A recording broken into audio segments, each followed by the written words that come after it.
قبل ما ابدا النظام الغذائي اللي حضرتك قلت لي عليه ده، يعني ايه المفروض التحاليل اللي انا اعملها؟ سؤال مهم بنتسأله كتير. ايه التحليل اللي اعملها قبل ما ابدا برنامج تغذيه؟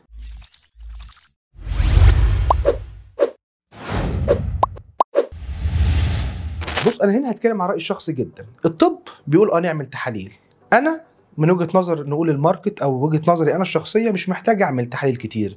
الطب بيقول لك دور على انيميا، دور على فيتامين دي ديفيشنسي، نقص فيتامين د، دور على مشاكل في الكالسيوم، دور على الغده الدرقيه، مشاكل الثيرويد، دور على مشاكل الهرمونات، دور على حاجات كتيره جدا ممكن تتراك بيها مشكله السمنه.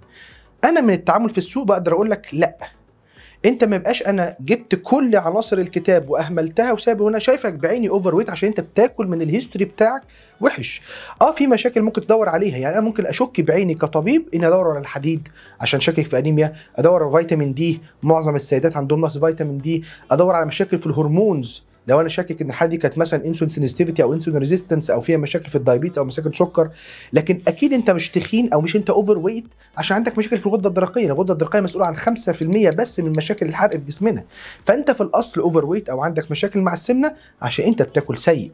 اكيد التحاليل مهمه، لكن احنا بنتكلم كوست وايز، احنا بنشوف الناس ايه اللي يقدر يساعدها وايه اللي يقدر يخليها تستمر وتقدر تتحمل تكاليف المنظومه. وبالتالي التحاليل ما بتتصرفش عمال على بطال. وبالتالي في تحاليل، بس ما ببقى شايف ان انت فعلا محتاج حاجه تدور عليها او محتاج نوع معين من الانفستيجيشنز بس.